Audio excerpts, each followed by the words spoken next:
Let's go. Welcome to DrWhitty Today, the podcast where we dive deep into the issues that shape our world. I'm your host, Dr. Whitty, and today we have a pivotal episode titled The People's Debate. In this episode, we reflect on the big election and discuss the profound significance of its outcome in America. Joined by a panel of insightful guests, we'll explore the political, social, and economic implications of the potential election results and what they could mean for the future of our nation. We'll revisit key moments from on the road to this election, analyze voter sentiments, and consider the broader implications for democracy and civic engagement. Whether you're a political enthusiast or simply curious about the direction of our country, this episode promises to be both enlightening and thought-provoking. So grab your headphones, text a family member or friend, and join us for a compelling conversation on DrWhitty Today. Let's get started.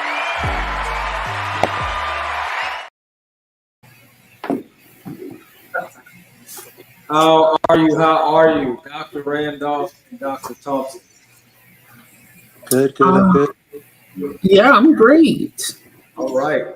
So we already know this is an exciting time. We are a month away, I guess, for this upcoming election season. How do you feel about it? Okay, so I'm just gonna go ahead and put the disclaimers out there. Like, I've lost relationships in the past about this, so depending on what y'all say to me, we may never speak again. I'm just like, that's just where some things lie for me when it comes to certain things. So take it for what it is. That's but okay. Yes, we're like 35 days. I'm still going to talk to you. I'm still going to talk to Dr. Thompson. It doesn't matter. This is a conversation, and we welcome. I had somebody ask me if I knew which way anybody on the panel might be tipping towards. I told them no, I don't really care. The thing is to have a conversation and find out what people are thinking about this upcoming election. So thank you guys for taking the time to answer my invitation. So I'm going to just jump right into it.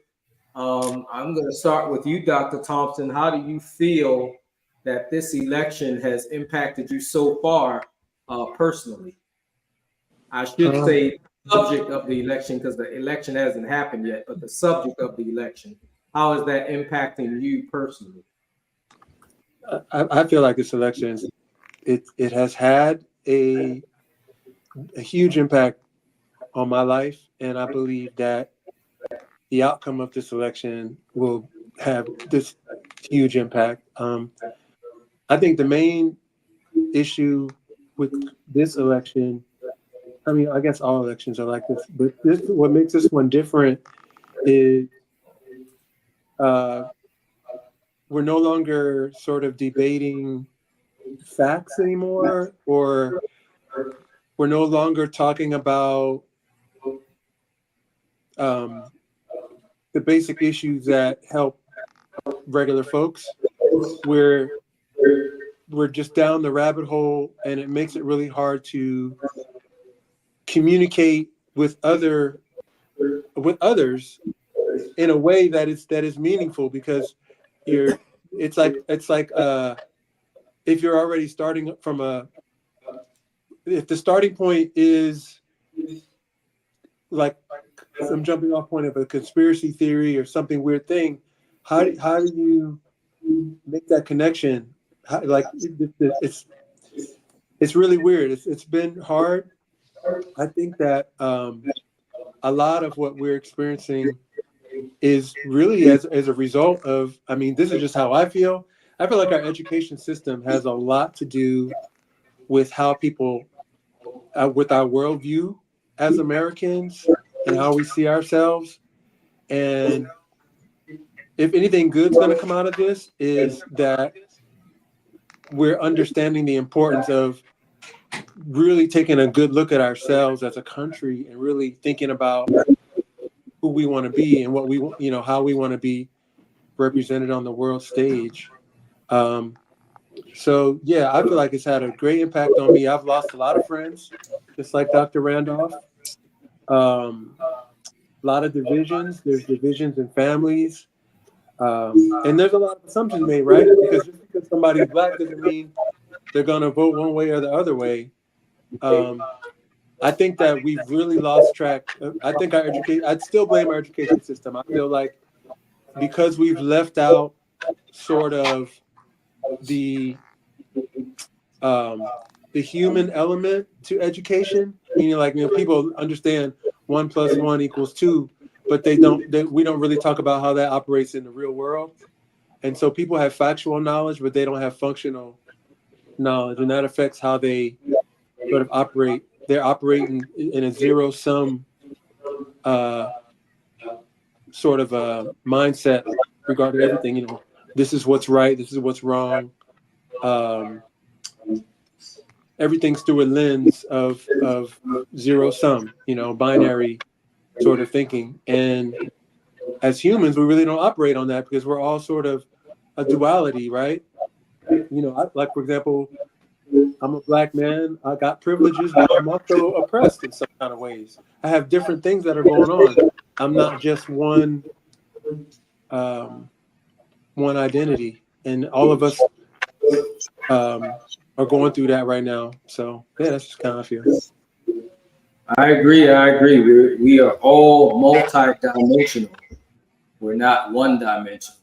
So there's different aspects of this election that is impacting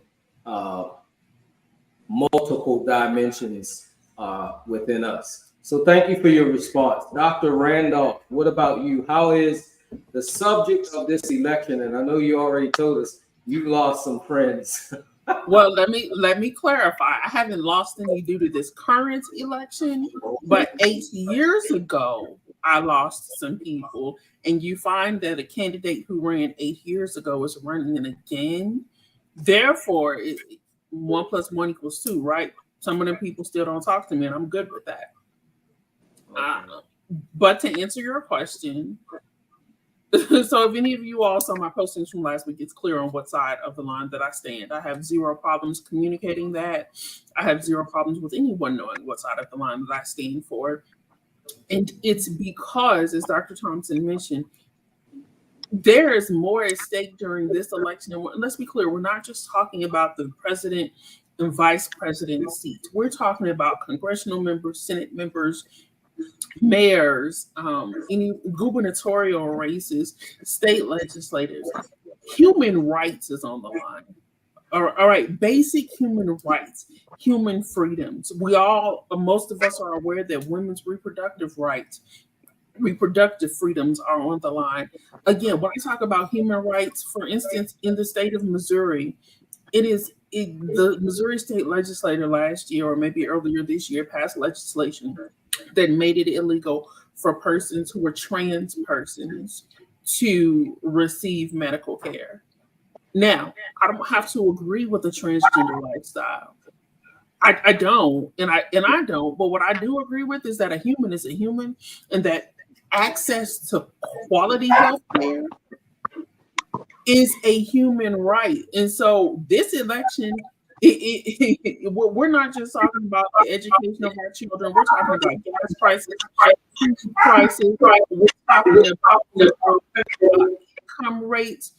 We're talking about people having the right to necessary health care. We're talking about people who have been abused, raped, and molested not having to bear a child based on these circumstances. We're talking about medical practitioners not having to think about whether or not they're violating a law by giving someone an abortion to save that person's life, and whether or not it's deemed a medical necessity.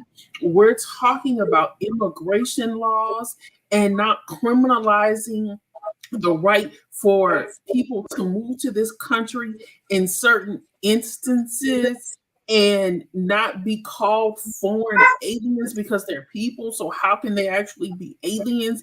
And who do we don't own the land anyway. America stole it from the indigenous people. So when you're talking about what's on the line, all of that's on the line. And Not like it's not always on the line. Let's be clear. I'm not naive. I actually have my undergrad degrees in political science, and I have a law degree as well. So I understand that every time we vote, something is on the line. But for people who are my age, especially, and I'm a millennial, we've never voted in such dire straits.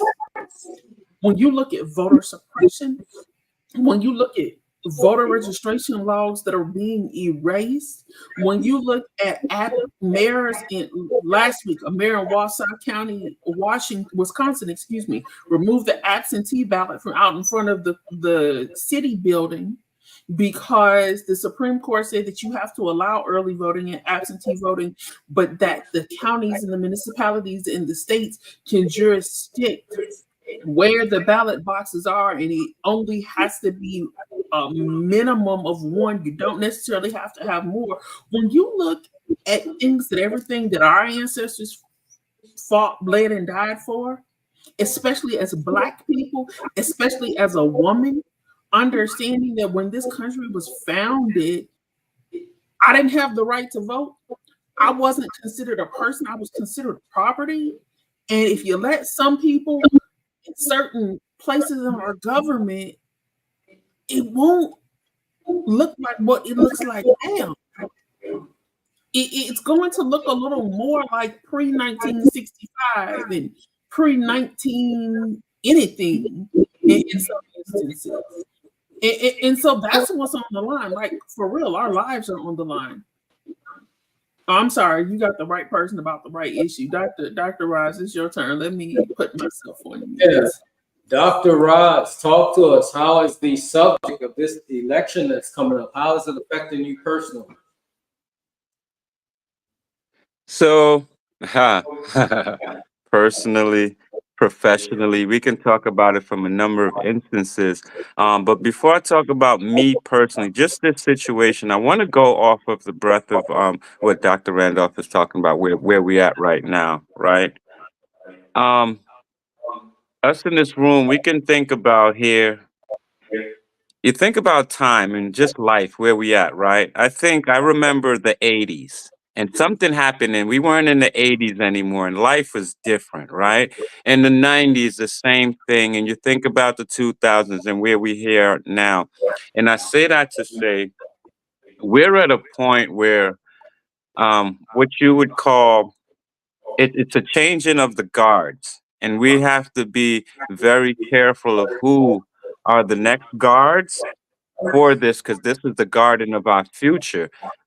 What I think about is the horizon, the point of no return, right? We're at a point where our people are disconnected, right, from a system that they're engaged in. It doesn't make sense. So you're heavily engaged in this system day to day. We can talk about all of these ill effects, everything Dr. Randolph just said. However, when it comes to what can we do about it, we're so disconnected. And what it is our society, our people in this society have what we call learned helplessness, right? And this is a condition from behavior that changes the chemistry of the brain and changes your behavior. So when you learn that you cannot change your actions, do not impact the outcome of your environment, it changes the chemistry in your brain, which then changes how you respond in that environment. And that's what I see with our people. Like, they really, really see no hope, right, in these situations that we're talking about. So they divorce themselves from taking action, but yet every corner you turn, you're impacted by this thing you're not taking action on. So I think it's an important point to understand where we are at now with that, because again, thinking about the baby boomers and who's in charge and what's going on, the youth, it's between the oldest people and the youngest people, the largest age groups right now. And one of those groups are dying off, right? And with them, some practices are dying off, but some has been taught, just like hatred is taught, just like racism, all this stuff is taught.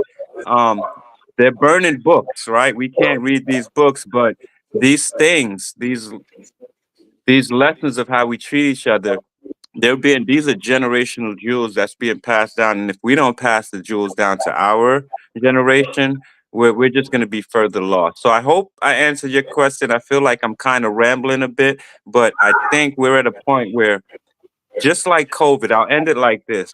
When we speak of COVID, there's a pre-COVID and there's a post-COVID. I think this election is going to be the same thing when it comes to basic human rights.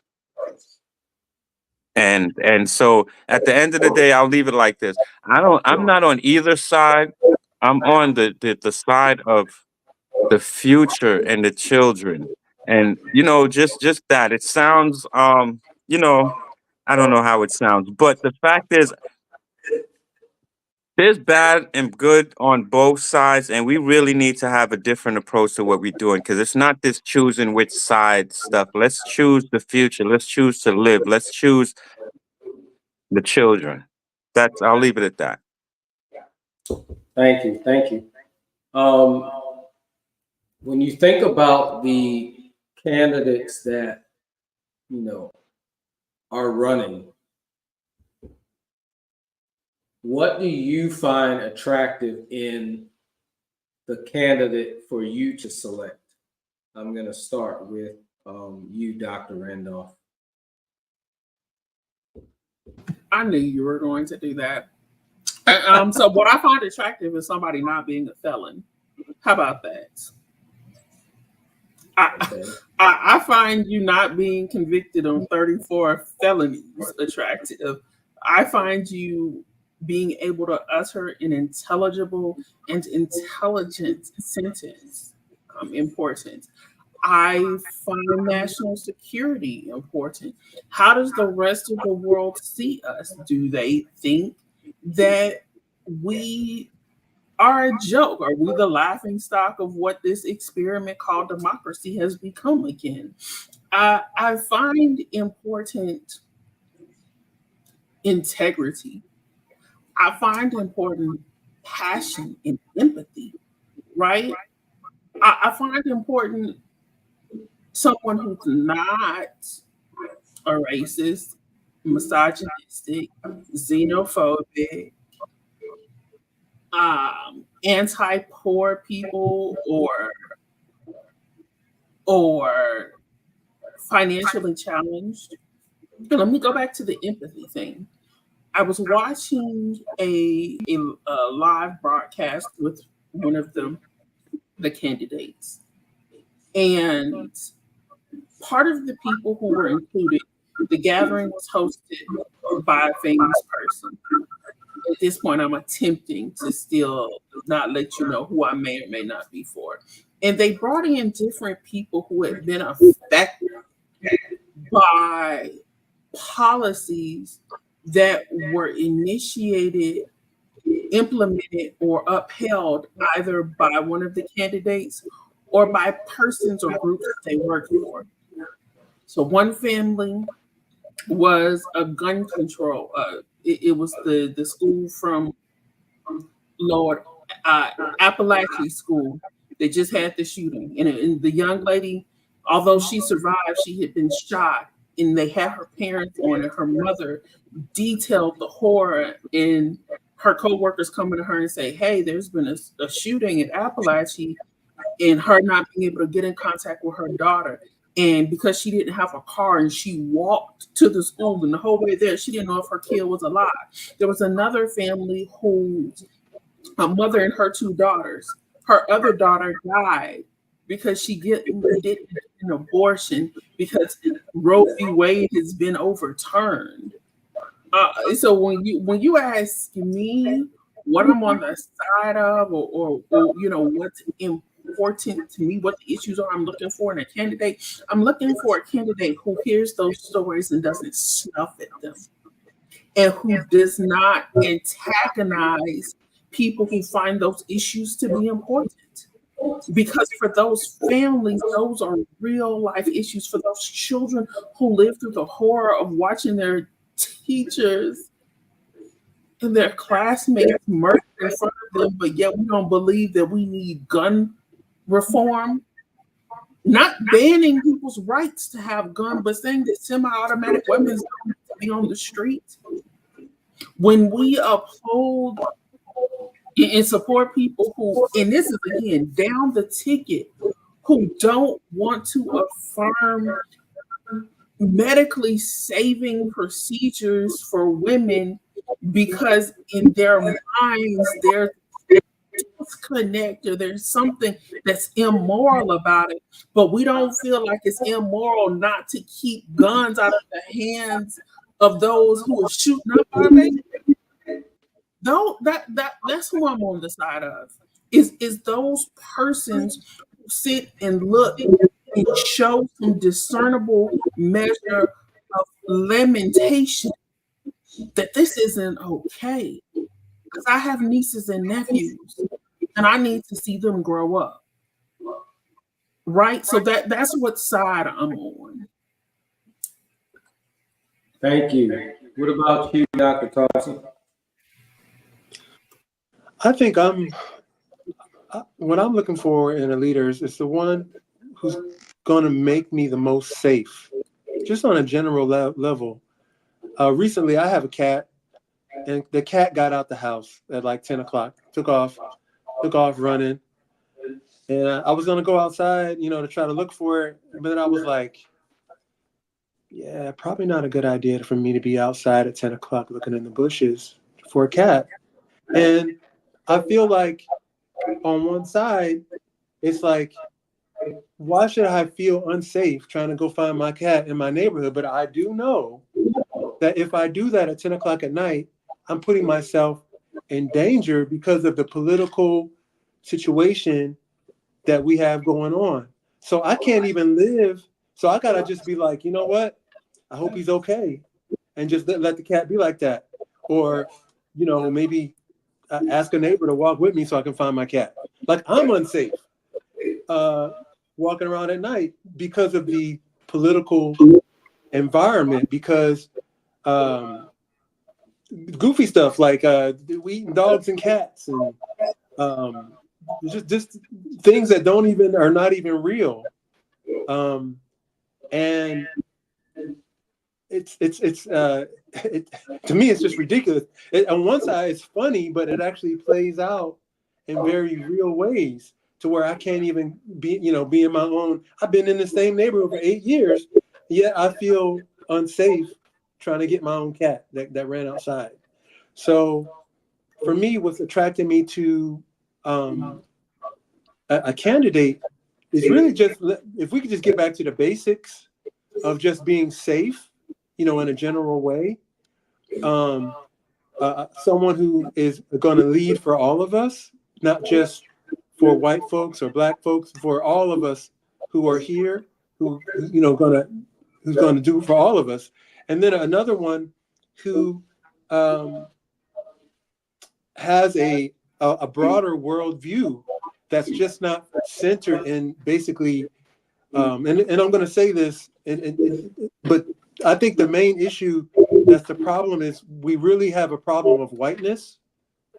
Where basically the problem of America is whiteness and actually blackness, because when you use those constructs on people, you are basically erasing all of their cultural connections, all the other things they have to bring to the table. So basically, we're just focused on skin color, and we're just, like if it's a white guy, he's no longer Polish. He no longer does his Polish practices. He doesn't speak his language anymore. He doesn't cook Polish food. They don't speak the language in their house.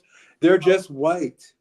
And then they're upset because maybe someone else is black, but they've held on, or they're trying to have some cultural practices or trying to invent something so they can have some connection to who they are. So we look wild and crazy because, I got my beads on or something. You know what I mean? So what I'm saying is, I do believe that racial constructs have really just destroyed us in a way that hasn't really affected other countries around politics. And for me, I feel like I want to vote for the person who's going to make me the most safe. in the United States. Yeah. Thank you. It's interesting. As you were talking, I was thinking about how I only had to worry about a fire drill when I was in school, and now they have active shooter drills, and kids have to learn where to run and what to grab, what door to close, whether or not they should be in front of a window or go out a window, whatever. I even think how you used to could just go somewhere and you never really thought of anything. But now I find myself, when I go to a movie theater, I'm constantly making sure I'm looking around, like if somebody moves or somebody comes in, because of all the stories of, people who have been out enjoying life, and then, for lack of a better way to put it, some idiot decides to show up and shower the event with bullets and then take a life. So I think it's real interesting that you brought out that point, and so that is, I believe, a very important thing to focus on: safety. So did we get you, Dr. Roz? I'll be quick with mine, but let me first. I want to answer. There was a question or a comment in the messages there about. I made a reference to being good on both sides, and they're like, "What the he double hockey sticks? Explain yourself." Um, well, and when I say that, I mean two things.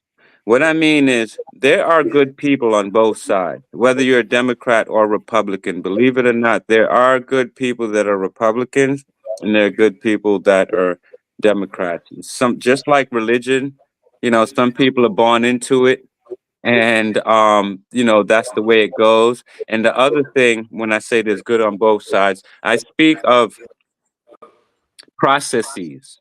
So what the Republicans have been good at is putting processes into place that if you fit certain conditions, it makes it very easy. Now, how do we learn to then put these processes in place for ourselves for the conditions that we're in to elevate us to a new condition is what we need to do, and not so much worry about good and evil, as it were, but understanding that this, first of all, this country is a business, right? It's a corporation. The United States of America is a corporation, and we're working in maritime law, right? And this is a court system that you live in. So if you understand the process and the court that you're in, then you can understand how to navigate it a little bit better. So when I say good on both sides, I mean, again, there are good people, believe it or not, on both sides, and there are good processes. Now, how these processes are used or implemented to impact people, with inequality, that's what we have to address. But I stand by my point with that. Now with that, I forgot what was the question. But I want to encourage you in that, though. I think that's a good mindset to have. We should not be demonizing other people for being in a different, like Democrat, Republican. Where we should need to be as Americans, and somebody got to figure out a way to, because that's a social construct. Democrat, Republican, those are social constructs that we're just agreeing that this is what it is. But in reality, everybody wants their family to be well, and they want to be safe and different things. And I think putting people in social constructs when we're also trying to fight against the social constructs that's put on us is kind of working against us. So I think really reaching out and creating those lines of humanizing each other is really a path to, it's the first step to the path. Yeah. Okay, well, since we jumping around, since he interrupted Dr. Roz, I'm gonna interrupt real quickly and say that I don't fully agree with that. It's not that there are good people on both sides, right? Like Colin Powell was a Republican. I think he was an awesome human being, right? But when it came to the 2008 and 2012 election, to you all's point, the construct of Republican and Democrat, which, by the way, did not exist in its current format until the Great Depression. He said, yeah, I'm a Republican. However, the best person for the job is Barack Obama. I can agree to that. The parts that I don't agree with, though, are the social constructs that are pushed on us that we kind of see live out. We don't put social constructs on them. They put let's be real. Okay, so this is what it is, right? You invited me, so here we go. When this country was formed, the only people who could vote were rich, white, land-owning men. That's it. No women, no immigrants, no poor people, no black people who weren't even people, no indigenous people, because we stole everything from them. And so the system that exists has never been intended to work for us. It was real. It's always been, right? It's always been. Again, not saying you cannot have bipartisan collaboration for the greater good. Definitely not. And I don't disagree with that point on all of it. But I think that it is dismissive of history and in actuality to put the same responsibility on indigenous people, black people, Latino people, even poor Irish people were treated differently back in the day, right? They treated them like they were worse than people who were from Britain. And so the social constructs that we often find ourselves operating inside of, and it ain't, it's not us. We didn't do it. But now I'm gonna be quiet. No. We gotta give Dr. Ross a chance to say You done started something, and I do remember my answer to who I'm gonna vote for or whatever. I'm not gonna vote for the one who believes that there's something as black jobs. I'll just say that, right? So because I'm still trying to figure out what a black job is. But to your point now, it's not to diminish, right? It's not to diminish that, but we have to. There's no way we're going to move forward if we don't acknowledge the good. Because what you're saying, I think like this. When I really think about it and I look back and I think about Trump, and you think about Trump and black people, hip hop music in the 90s, or everything was Trump Plaza, this, and Trump was loved in New York by hip hop people and black folks. Things changed around quite a bit when he became president, and a lot due to his actions, but that's got to be a fact. When you look at the current individual that's also running against him, if you look back now at her voting history and what she did and the amount of individuals she put into jail for non-violent offenses, that's an issue for me, right? So again, on both sides, we have to think about this and look at these individuals and not currently where they're at, but also incorporating their past actions as well. Go ahead, Dr. Thompson. You want to say something? Yeah, I just think that it's like a trap when you go and put somebody else on a social construct to explain what you're going to do. I think it's much better just to say, hey, I'm going to do this because it makes me safer. So what I'm saying is, right now you have groups of people that are literally voting against their own safety because they're inside of a construct. So that they would rather obey the construct than be safe. So the way that you got to reach them is understand, like, what I mean is I feel like when he says there's good people on both sides, I don't think he's talking about our politicians. I don't think our politicians are necessarily the exemplar of citizenship or whoever those are. I think he's talking about the guy at work that disagrees with him, the whoever, the person you see on the bus, the person that's wearing the red hat over there. What I'm trying to say is,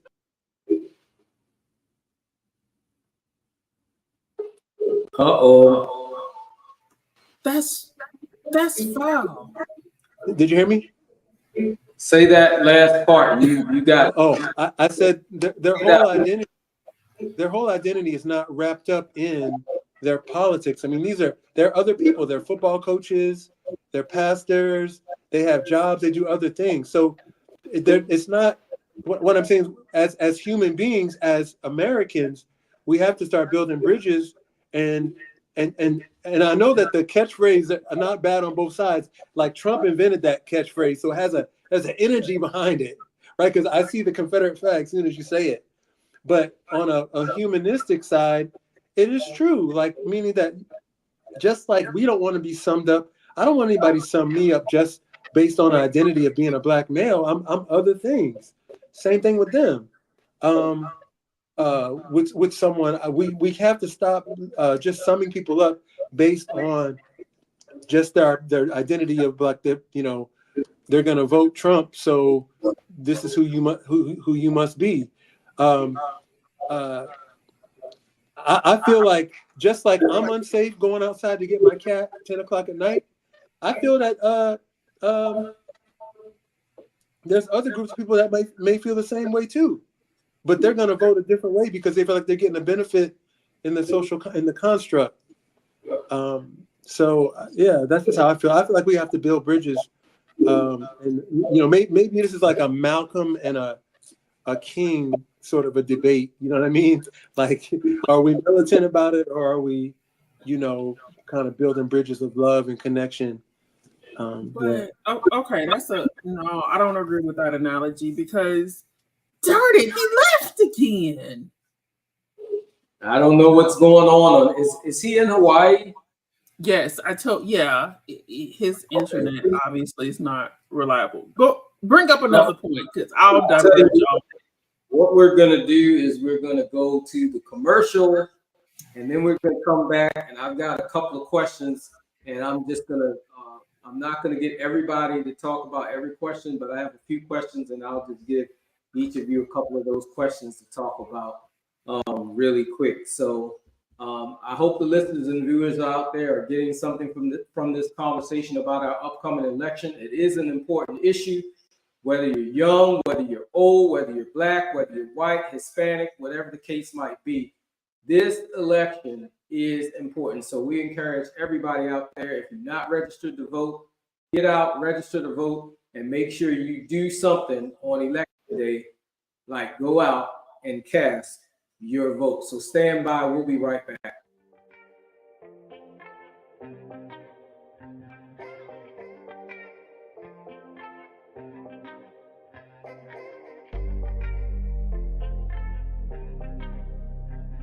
Unlock a happier, more fulfilling life with Plan Maturity for Teens.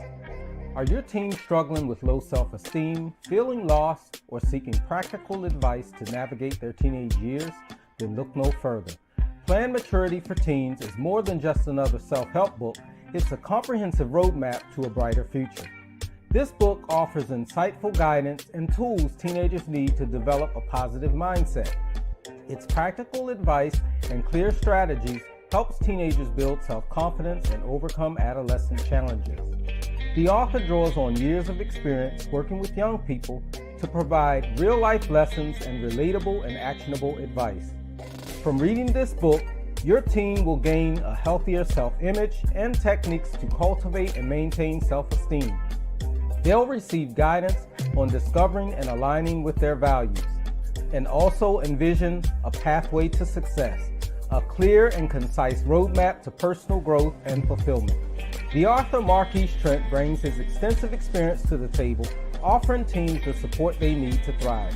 Plan Maturity for Teens is the ultimate guide to helping your teen build a happier, more confident, and successful life.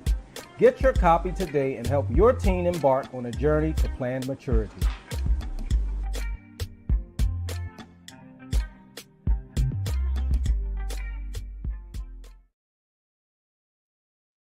All right, we are back. Dr. Randolph, when you were talking about, you mentioned something about abortion rights. It just made me think of a story I came across the other day. There was a a mother who she suffered a miscarriage and she was on trial. I think they said they were going to give her 30 years or something like that, because they had her on trial basically for murder, because somewhere, I don't know where the idea came from, other than the fact that she did express interest of having an abortion, but what happened, they said that it was in question of whether or not she took some pill or whatever. So she was actually on trial after having a miscarriage, on trial for murder, and she was up for 30 years. They didn't give it to her because the jury disagreed that it was done on purpose. They considered it a natural event, not in her control.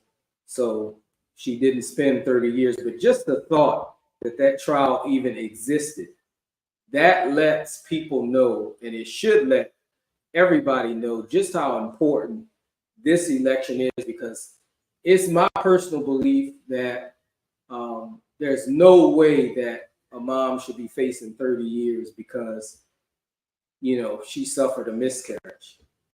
I mean, even if a mom decided, I'm going to have an abortion, and she takes the morning after pill or whatever, I still don't think that constitutes a person going to jail for 30 years. So what do you have to say about that, Dr. Randolph?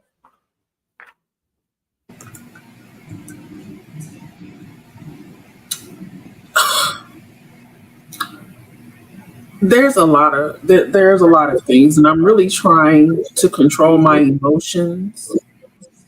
And let me explain why. This is a true story. I have friends who have been friends a long time. I was at their wedding.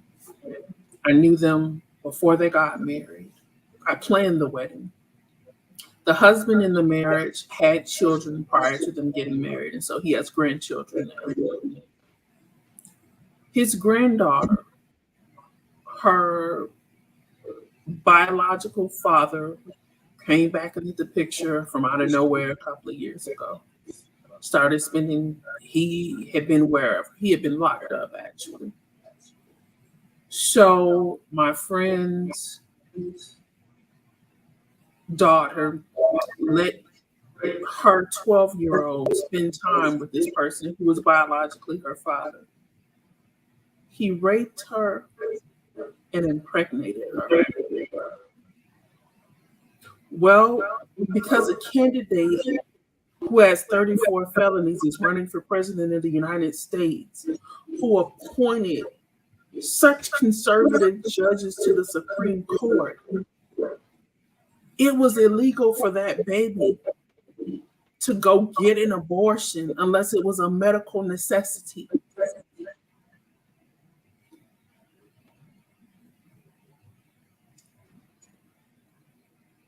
There's that part, right?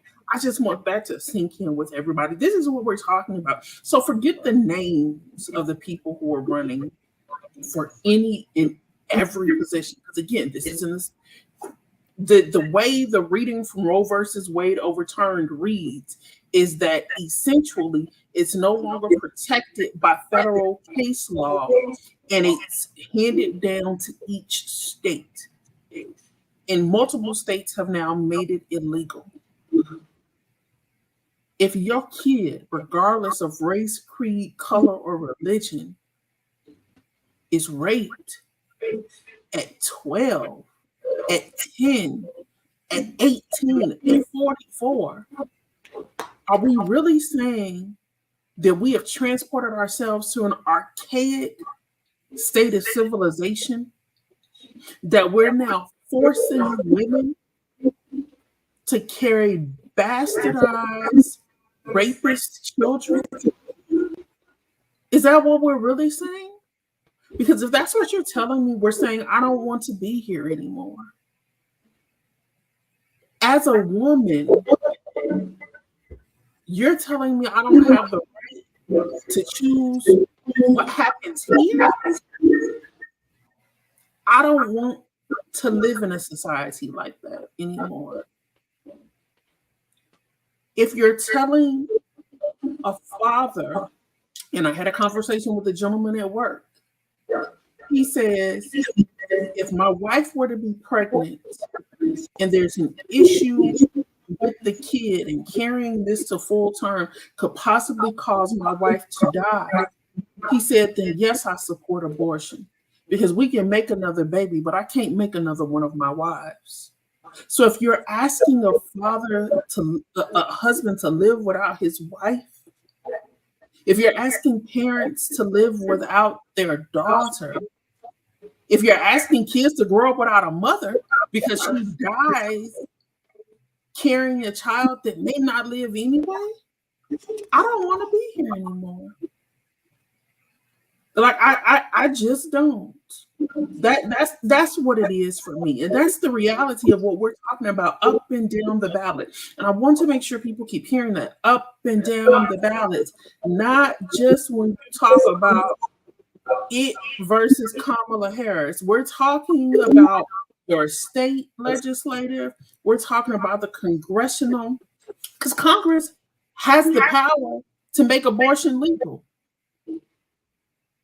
Right? We're talking about every single person who is on that ballot.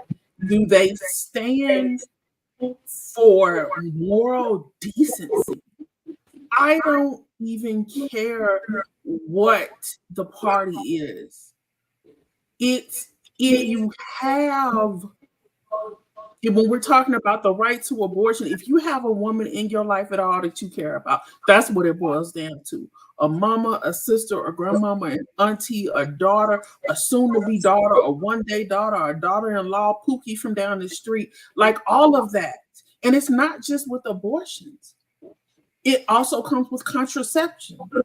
A few years ago, the Republicans wanted to introduce a bill into the House that said employers no longer had to pay for women's contraception as part of their medical plans. It could be up to the company because it was immoral to prevent children from being born. Well, contraceptions, birth control are not just used to avoid having babies. And here, I'm going to do something I don't typically do. I'm going to put my personal business out there.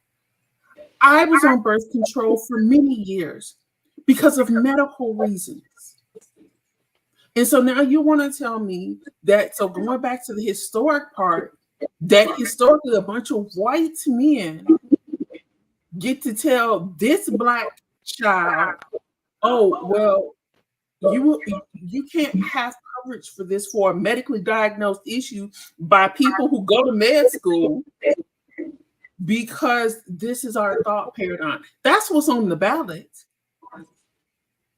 That's what's on the ballot. For every single person we're voting for, that's what's on the ballot. Thank you. Thank you. Much needed. Much needed. Much needed. Dr. Roz, what do you think is, I really don't want to say number one issue, but I'll just say, what do you think should be an important issue for young voters?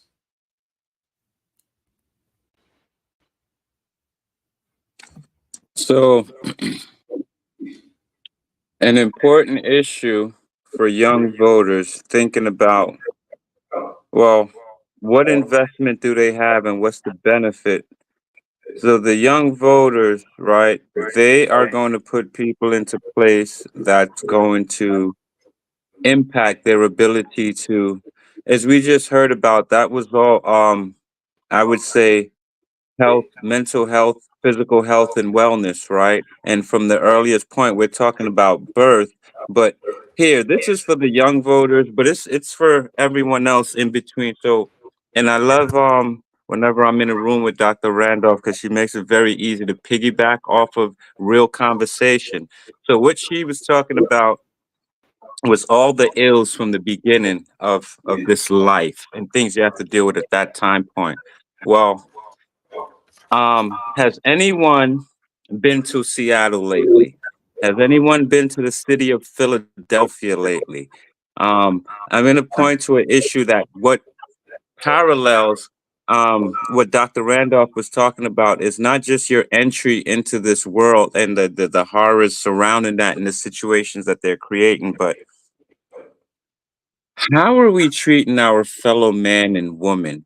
Do you realize in any like these major cities that I just mentioned and many more, there are thousands of addicted individuals just on the street, homeless. People are just walking by with not a care in the world.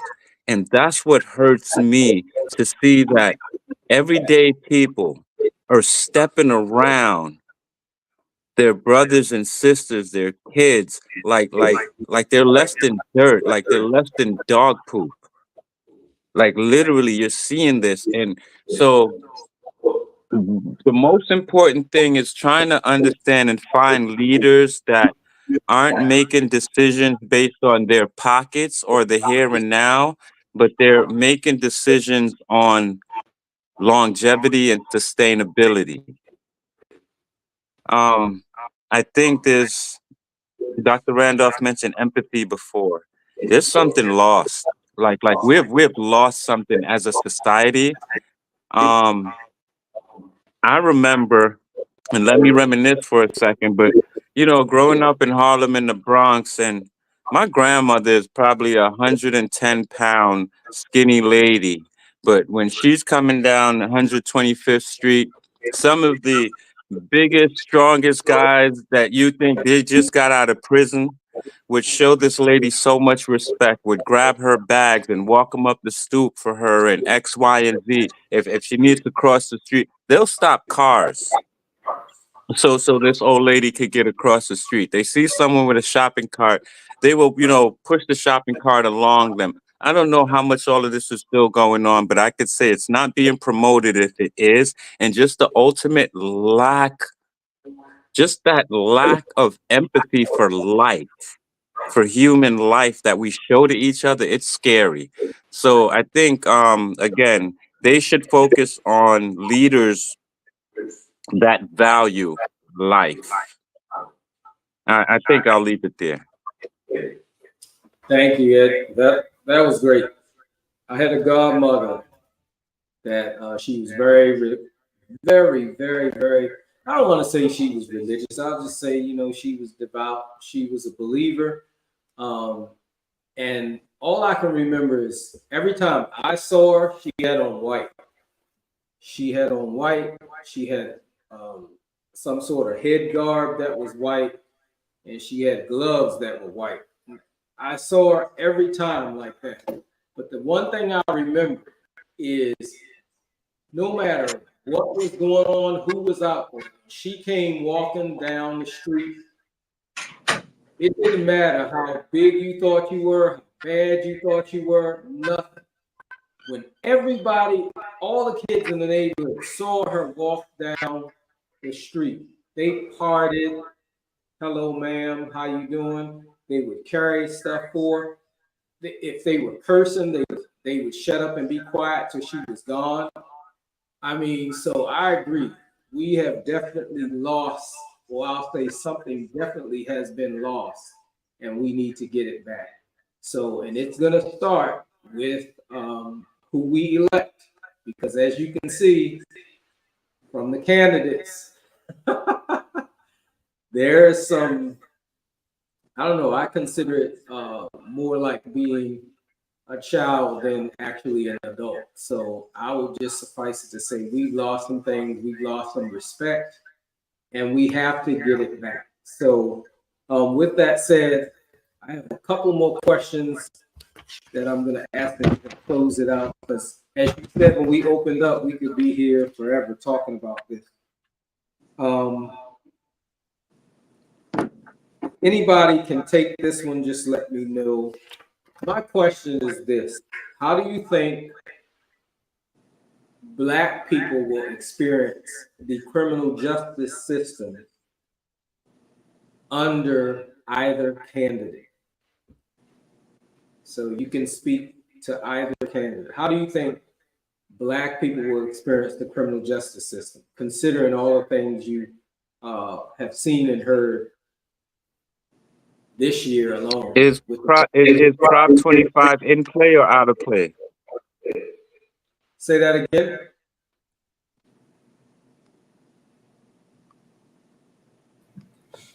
He said, "Is Project 2025 in play or out of play?" Yes. That's one of the reasons why I'm asking this question. How do you think? I would say either way. Either way. So let me just say quickly, and but to my point, if that Project 2025 is in play, we're in trouble, and I'll just leave it at that. Dr. Randolph, I'm not sure how many people who read it. It's not that big of a read. Please, if you can read, take your time, and if not, I can get you a reference to a summary of it. But it's best to kind of go through for yourself. It will pull you in, but it's some things in there that you need to see for yourself. Dr. Randolph. If you don't mind, I'd actually like to let Dr. Thompson answer first because I've kind of said quite a bit, so I'd like to be fair to him. Go ahead, Dr. Thompson. You gave me the hardest question to answer. Oh, okay. Well, then I'll go. I can go first. Then I'll go. So let's be clear that whomever we elect in the upcoming election, it affects everyone, especially Black people, because we know that us and Latinos are over criminalized, especially for minor offenses and for misdemeanors, right? But also realize, again, I can't say this enough, it's not just on whomever the president or the vice president become. And I say that more so because I don't want Black people to get the misconception that if Vice President Harris wins, that your local police department is going to stop being racist towards you. That woman cannot do that. Like, that's not even her job, right? And so I don't want the narrative to become she's not helping Black people because, Captain Joe down the street is still a racist towards me, or the person who owns the jewelry store downtown is still racially stereotyping me and following me around the store, thinking I don't have enough money, not realizing that the stone in my necklace is a diamond, the ring on my finger is a diamond. I have 4 degrees. You don't know anything about me, but you're still stereotyping me, right? So I want to put that part out there because the other part to that is how Black people are going to fare. Yes, it will look drastically different, one candidate to another, because Project 2025, you might as well put us on a boat and send us back somewhere because we might have a better chance at that. However, I'm going to speak it positively. Vice President Harris wins, right? That doesn't eradicate racism. Racism is such a part of what the U.S. is. It is interwoven into the very fabric and DNA of what makes the U.S. And just like President Obama couldn't cure racism in 8 years, she can't cure racism in 4 years or 8 years. And here's the honest to God truth. It's not her job. It's white people's job to cure racism. It ain't even our job, right? So I want to kind of debunk that myth that if she gets in office, she just has this sweeping executive authority to make everything better for us the next day. No, and it's unfair to even put that mantle on anyone's shoulders. Now, that being said, if y'all elect the wrong person, it can get just that bad overnight, right? Because there are major corporations behind Project 25, a Walmart being one of them. What's the Koch brothers, them being another one. So a lot of people with a lot of money are behind Project 2025. And we know that money talks and legs walk, right? And so the power to implement that on a more systemic basis has a huge reality to negatively impact us. But again, I just want to debunk the myth that, when should T. Harris win, him, her, and Tim Waltz, or whomever the people down the ticket are that you're looking to support, who you think will help make people's lives better, it's not as simple as just filling in the oval next to them. Like, we have to have some real systemic changes. And some of that systemic change is going to come with undoing what the Supreme Court has undone in the last 2 to 6 years, right? Some of that has to be undone, which means somebody got to die or retire, and they have to be replaced by people who are willing to make fairer, less-minded, more people-centric and country-centric decisions, right? All of that has to be talked about. It's just not as simple as one person gets in office tomorrow and yay, Black people, right? Like, are Black people going to be happy? Sure. Did I go out and celebrate when Obama won? Yes, absolutely. If I see him tomorrow, am I taking a picture? Sure. It's my fun fact about myself that I went to the same high school as Michelle Obama. Yes, it is. But fixing the problem wasn't as simple or as hard, really, as electing him. We have to unentrench the interwoven fabric of racism, sexism, misogyny, misogynoir, xenophobic,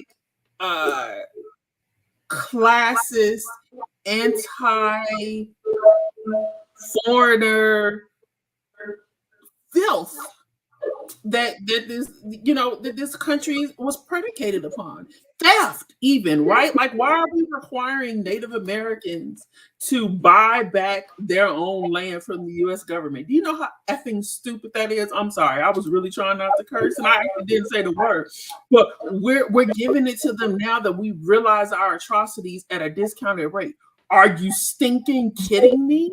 We're letting you buy your land back that we stole from you at an inflated price, but on a discount.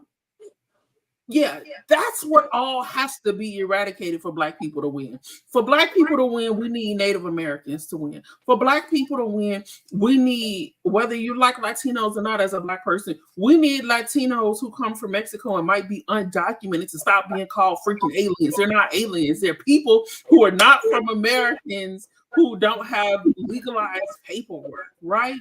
We need to stop turning away Haitians when they have natural disasters, but yet we let the Ukrainians in.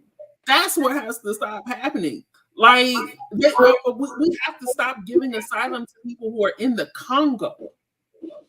When there's an uprising in the Democratic Republic of the Congo and there's genocide going on over there, but yet we let people from some European nation come over here, or we're sending foreign aid to help somebody fight a war we had nothing to do with. That's when Black people win.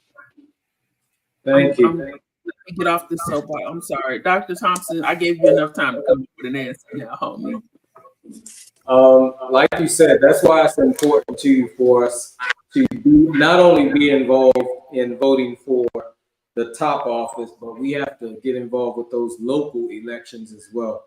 So I agree with you, Dr. Randolph. I've got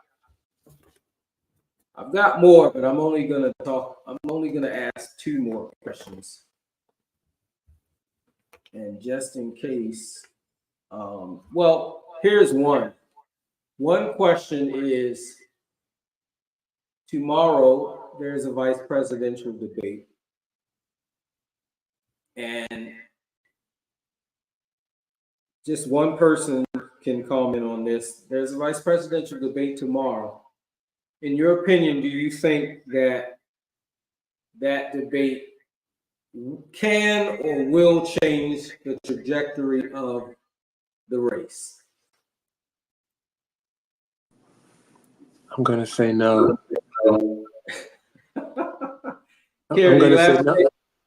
I'm going to say no because one of the candidates is just going to echo whatever the same points are, and it's just going to degenerate into sort of a tit for tat, sort of who's the fastest in the room type of a vibe, and we'll never ever land on the major issues such as student debt, affordable health care, social justice, jobs, economic opportunity.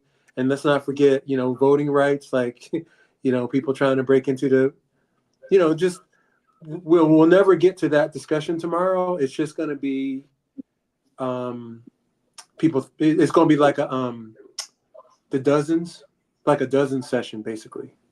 And I get tired of it, but our politics is kind of boiled down to that now. It's just sort of like dozens and then trying to create meme moments, and that's it. And whoever says the best your mama joke is supposedly the one that won, so. Thank you. Dr. Roz, what do you say to the Black voter who tells you that the economy was better under Trump? And oh, by the way, he gave us the check. So I'm voting for him. What do you say to that voter? First, I'd say you're misinformed is what I would say to that voter. Check your stats and check your facts. And in this situation, when it comes to voting, and this is a soundbite that I would like to leave, is this whole game and what we're talking about, you got to play to win, but you don't have to play to lose. All right. And that's where we're at with it. So you can choose not to play, not to be involved. We can still lose very big. Only way to win is to play. You're not going to win if you don't play, but you will lose. Great way to put it. Thank you, Dr. Ross.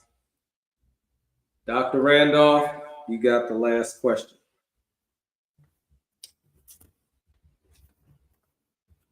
If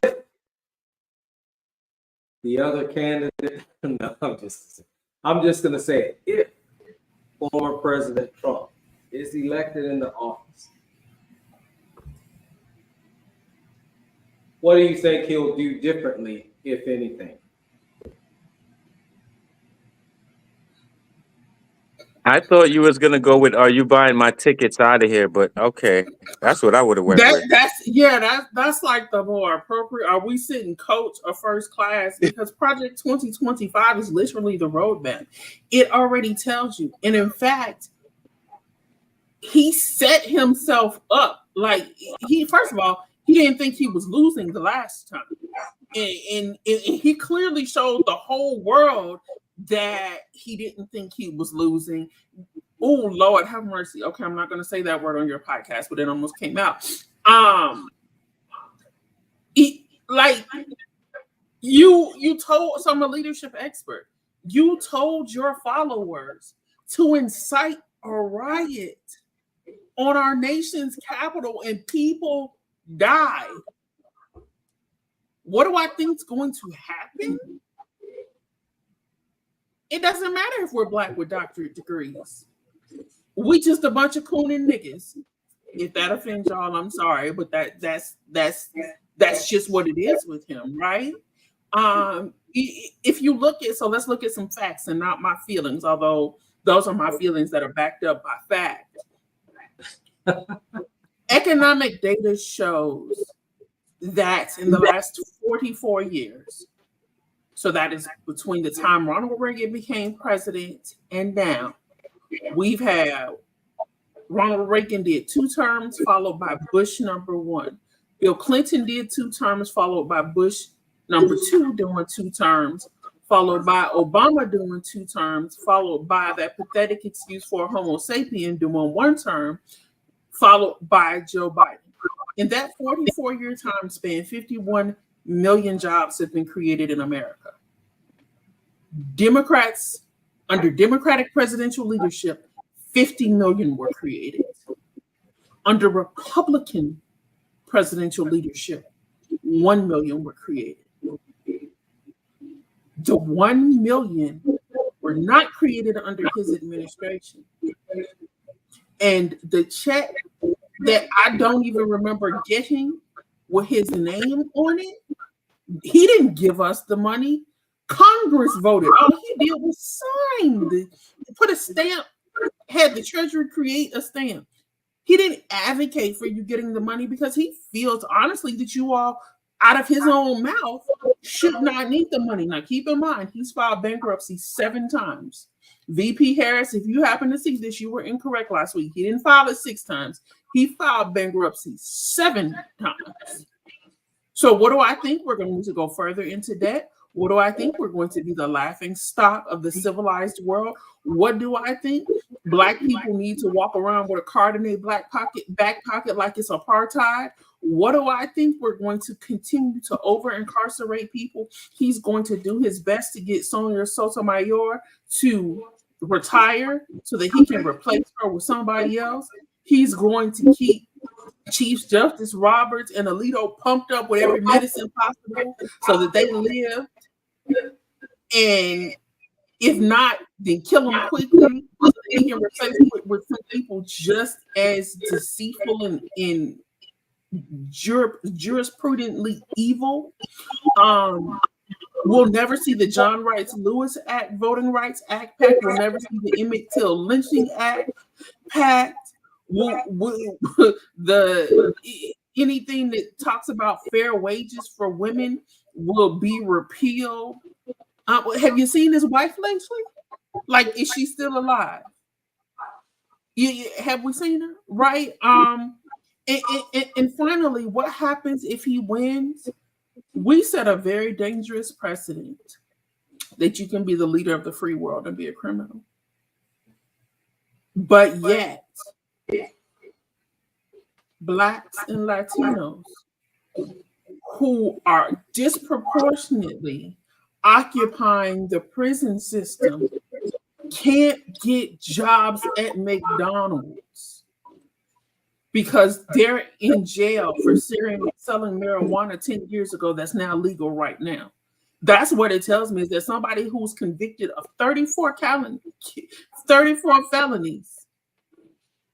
who appellate court judges refuse to review and turn over the convictions, we're saying that that's okay for him as a rich white man. But that poor Black and Latino man and women have to sit in jail for unfair and unwarranted stretches of time, even for things that are no longer crimes. That's what that tells me. Thank you. Well, we got to get out of here. I know I said she had the last question, but I'm going to pose this last question. And each person, in one word, tell me, if Kamala Harris is elected in November, what should be the first issue for her to tackle? Give me one issue, and then real quick, in 10 seconds, why you chose that issue. So starting with you, Dr. Ross, what issue should she tackle first and why? This is very easy for me. Everything always boils down to and begins with educational training. Education. That's my one word. It's education. Because if you focus on education, that is the tunnel to everything else. You can't do anything unless you're educated about it first. You can't really succeed at anything unless you're educated about it first. You can't make a good plan of action. So education, and really meaning educational training into workforce development. That's the one too. All right. What about you, Dr. Thompson? Yeah, I'm right with you there. I feel like education is the battleground for the hearts and minds of our youth and our children moving forward. So I think my word would be student debt. We need to find a way to make sure that, going to college makes sense. You know what I mean? I feel like the privileged are able to graduate without any student debt. They allowed us to have access to go to college now, but they've also, they said, well, yeah, we'll let you go to college, but we're going to make sure that when you leave, you're going to owe us $200,000. So we're still trapped into the system. Meanwhile, the privileged children, they're going to college and they're graduating with no debt. And so their children are graduating with wings on their back. And so I feel like we need to fix that, the student debt issue, so that it makes more sense for all of our children, but especially children from underserved communities, so they don't have just another burden to deal with because their parents don't have the foundational wealth, houses and things like that other people have. And I'll say to that, and you wonder why the legislation won't get passed to get rid of student debt, but I'll leave that alone. Dr. Randolph. Yeah, they can take my student debt and go somewhere with it.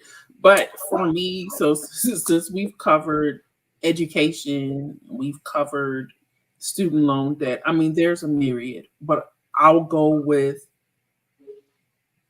gun control, access to gun reformation, a total overhaul of the system of how people get guns. And when you ask me why, it's because last week, well, not last week, but it was the Thursday before that. So in the last 2 weeks, my baby sister, who had my baby nephew, who's 3 months old, she works at a church, a mega church, a white mega church. And there was an active shooter on campus. And I had to sit and pray and cry and hope that nothing happened to my sister and my nephew. It's because another one of my baby sisters who works in the schools in Chicago was put on a hard lockdown last week because a student wanted to come and shoot up the place and then take her own life. It's because I, who am now working in the school systems, had to do a shooter drill last week for the first time ever in my life. And every time I hear about a school shooting, I think about the dozens of people I know who work in education.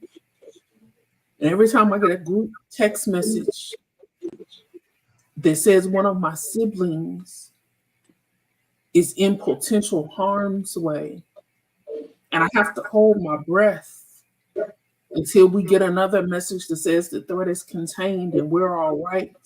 And I have to go somewhere and plead with God to keep my baby safe. Yeah, that's why I need it. All right. Dr. Whitty, if I could, just on this. So I have a question for you, Dr. Randolph, because this thing which you're talking about, I've had experience with my nieces, and she was explaining to me about her day or her week, and to the how uninterrupted she mentioned, oh, by the way, someone decided to threaten to shoot up the school, but she was just saying about her week and things, and it was like nothing. You know what I mean? Like, it was like, oh yeah, we went on a field trip. It was just that mundane. That threat now blew my mind. And I wanted to ask you, Dr. Randolph, do you think if these school shoot our response, because we mentioned this earlier, that now that we live with this kind of response element and this expectation, do you think if mass school shootings were classified, or the mass school shooters were minorities, that our response would be more the response to it and not addressing the it? Oh, absolutely. Because if it was us who were going and shooting up schools, then we would want to somehow repeal the Second Amendment and not give people the right to bear arms, because then we'd be the people bearing the arms and shooting up everything.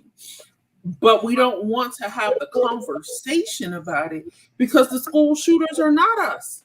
And they're not Latinos. The people who your white-owned media depict as the problem in this country are not the ones walking in churches and killing people, walking in suburbs in Colorado, shooting up people at the movie theaters. They're not the ones going in the schools and taking out people's husbands and wives and children. The survivors might survive, but they may never thrive again. And to have this gross entitlement complex that because an archaic document says we should have the right to bear arms, when in actuality, those arms were talking about defending themselves from a nation they had just separated from. Like, no, it's not okay. And it's not okay that our babies have to think of it as just another thing. And it's not okay that you as an uncle now has to carry that weight around with you every day of knowing this. Because now you're shook. Now, if you hear on the news that some high school in New York just got shot up, you texting your brother, your auntie, your cousin, your mom, what's the name of Bria's school? Is she okay? You're texting her. And heaven forbid she doesn't answer, which she may not, because now schools have implemented now cell phone policies because the phones are distracting. And so until she goes to another period, you can't breathe for an hour and a half. Because you don't know if your baby is okay. You don't deserve that trauma in your life. Thank you. That's a wrap. Thank you, Dr. Randolph. Thank you, Dr. Thompson. Thank you, Dr. Roz, for hanging out and for this episode. I tell you, this is going to be one for the history books. That's all I can say. So I encourage all of you out there that are listening, that are viewing this podcast, get out and vote. If you haven't registered, go ahead and register. Do what you have to do. Be a part of the solution and not the problem. I just can't wait till it's over so we can move forward. And I'm just left with nothing more to say about this election. So thank you guys again for coming. Dr. Randolph, you start us out. I just want you to tell people where they can find you outside of DrWhitty Today. You next, Dr. Roz, and then followed by Dr. Thompson, and we're going to get out of here. You all can find me on most major social media platforms. I am some version of my name, either Condecia Randolph, Dr. Condecia Randolph. You can also find me on my company website at https:// Consulting service.com, no S on the services. That's finerconsultingservice.com. Feel free to inbox me, DM me. I do actually answer people back. If there's anything that I can do, feel free. Let's set up a consultation. If you're wanting to know more about leadership and org development, please, by all means, check all of your online retailers for the Black American Church, Leadership Dispensation and Challenges, and for the love of all that's good and holy, register to vote. Most voting registration deadlines are upon us, the 6th and the 9th of October. So if you go to weallvote.com, you can check your registration. And if you're not registered, you can find out how to vote. Thank you, Dr. Whitty, and happy birthday. Thank you. Yes, thank you, Dr. Whitty, and happy birthday to you, sir. And just again, always piggybacking off the good doctor there. GOTV, guys, get out the vote. It's very important. Again, I'll just say, if you don't play, you can lose. You got to play to win. I'm Dr. Ross. Geddes. That's RAS because I'm really a scientist, and that's Geddes, GEDDES. I'm Jamaican made and American raised. You can find me on LinkedIn. I am the LinkedIn King. So yeah, I'm all about this in that mental health and wellness space and being aware and cognizant of your environment. There's a lot of us walking around with no self-awareness. And I think that's something important to really focus on that self-awareness. So again, if anyone's interested in brain trauma stuff, that's the space that I'm in. But helping our people, education, AI technology, the future. For you guys that's listening and want to look a little bit more, find out what's happening with Pell Grants and with HBCUs. It's a real dangerous story and bad things going on. So we have to invest in education and in technology. That's where it is. And the future of currency is data, and more importantly, brain data. So, I'll just leave it there. I think I'm going off. But thank you for this. This was very important. I think one thing we should do, if we can, Dr. Whitty, is as Dr. Randolph said, and she's repeatedly said, from the top down, from your local offices, all the way up to the presidential office, right? It's very important because it's a chain of command and it's a process. And we should not only do this now in the presidential year, but anything that minorities touch, you realize it becomes popular and worldly. Why don't we touch politics? Make politics fun. Make politics popular. Make politics something you talk about. We can do that. So that's it. That's my take. Thank you, Dr. Rod. Yeah, so you can just find me on LinkedIn. Just search London Thompson. You're gonna find me there. Appreciate you having me on. I'm just glad I could just come on and hang out, and just want to wish you a happy birthday. So Thank you. Get out to vote, you guys. All right. You heard on GOTV, get out to vote. This is the end of season 1 of DrWhitty Today. So we're going to be on a hiatus from October to December, but we will be back. I've already got some great episodes lined up for season 2, so we hope you join us back in. You can find me on Facebook, Instagram, X, Twitter, and LinkedIn. All you have to do is type in Dr. Whitty as you see it on the screen. Please don't put a dot after the R. That is on purpose. So we will see you guys next time on Dr. Whitty Today. Once again, get out to vote. It's your responsibility, and you have to help. So thank you, and good night. Thank you, great docs. Thank you for joining us on Dr. Whitty Today.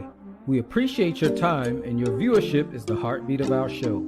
If you enjoyed this episode, hit the like button, share your thoughts in the comments, and most importantly, subscribe. Your support keeps us going, and we can't wait to have you back. So hit the notification bell to find out each time we air live. Until then, stay curious, stay inspired, stay motivated, and stay tuned.